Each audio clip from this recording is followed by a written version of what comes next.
मित्रों, दुनिया के किसी भी देश में किसी भी हिंसक घटना में हिंदुओं के शामिल होने की खबर आपने कभी नहीं सुनी होगी। फिर यह हिंदूफोबिया वाला नैरेटिव क्यों प्रचारित किया जा रहा है?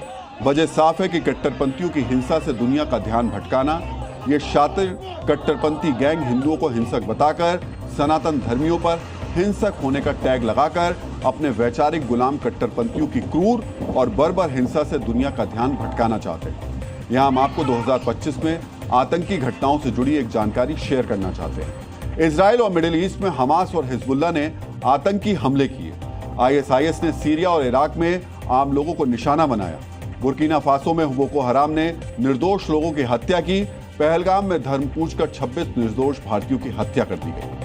आतंकी संगठनों का नाम सुनने के बाद ये बताने की जरूरत नहीं कि इनके पीछे कौन से लोग हैं। इन्हीं मानवता विरोधी हिंसक कट्टरपंथियों के पाप को छिपाने के लिए उनके सफेद पोश वैचारिक अग्रज हिंदू फोबिया वाला नैरेटिव का दुष्प्रचार कर रहे हैं। लेकिन दुनिया सच जानती है, दुनिया कट्टरपंथियों की शातिर सोच से परिचित है। इसलिए अब यूरोप के देशों में लोग कट्टरपंथियों के खिलाफ सड़क पर उतरने लगे हैं। ट्रंप की कट्टर समर्थक वैलेंटीना गोमेज ब्रिटेन में अप्रवासी विरोधी रैली में पहुंची थी। यहां उन्होंने अमेरिका और यूरोप के लिए इस्लाम को खतरा बताया, हिंदुत्व को नहीं। उन्होंने अमेरिका और यूरोप से इस्लाम को खत्म करने की बात कही, हिंदुत्व को खत्म करने की बात नहीं की। हिंदू फोबिया का फर्जी नैरेटिव फैलाने वालों को समझना चाहिए कि वो सनातन को बदनाम करने के लिए, हिंदू फोबिया वाला झूठे नैरेटिव को प्रचारित करने के लिए चाहे जितना जोर लगा दे, लेकिन दुनिया इस्लामिक कट्टरपंथियों की हिंसक करतूत को देख और समझ रही है। जिस यूरोप में 2024 में कट्टरपंथियों से जुड़ी हिंसक घटनाएं 150% तक बढ़ी हैं, 2024 में यूरोप में आतंकी घटनाओं से जुड़े 449 संदिग्धों की गिरफ्तारी हुई। 10 सितंबर को फ्रांस में जो उपद्रव हुआ उसके पीछे भी इन्हीं कट्टरपंथी प्रवासियों की भूमिका थी। बजट कटौती के नाम पर कट्टरपंथियों ने पूरे फ्रांस में हंगामा किया, इमारतों में आग लगा दी, सुरक्षा कर्मियों को निशाना बनाया। यूरोप में पिछले 5 साल में करीब 15% प्रवासी बढ़े हैं। ये प्रवासी अरब और अफ्रीका से यूरोप पहुंचे थे।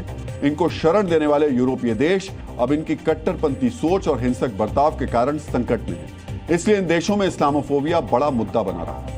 इस्लामोफोबिया वाला फर्जी नैरेटिव इन देशों में कोई मुद्दा नहीं है। हिंदुओं के खिलाफ इन देशों में प्रदर्शन नहीं हो रहे। इन देशों में कट्टरपंथियों के खिलाफ प्रदर्शन हो रहा है। उन्हें बाहर निकालने की मांग हो रही, क्योंकि कभी शरणार्थी बनकर आए ये कट्टरपंथी यूरोपीय देशों की उदार सोच को बदलकर वहां शरिया वाला शासन लागू करने की मांग करते हैं। कट्टरपंथी इन देशों में शांति और कानून व्यवस्था के लिए खतरा बन गए हैं। इसलिए यहां इस्लामोफोबिया पर चर्चा हो रही है। इस्लामोफोबिया को लेकर ये देश चिंतित हैं। हिंदू फोबिया यहां कोई मुद्दा नहीं है। इस्लामोफोबिया वाले इसी नैरेटिव को काउंटर करने के लिए, कट्टरपंथियों की हिंसा को छिपाने के लिए शातिर कट्टरपंथी गैंग एक्टिव है। अरब से लेकर भारत तक एक्टिव ये गैंग सनातन की छवि को बट्टा लगाने के लिए हिंदू फोबिया वाला फर्जी नैरेटिव गढ़ है और उसे प्रचारित कर रहे हैं। आज जरूरी है कि कट्टरपंथियों की साजिश को एक्सपोज किया जाए। दुनिया जो बात जानती है उसे फिर से दोहराया जाए कि सनातन का जीवन मंत्र शांति और सह अस्तित्व है, और इस मंत्र का प्रचार सनातन धर्मी हर उस जगह करते हैं जहां वो जाते हैं।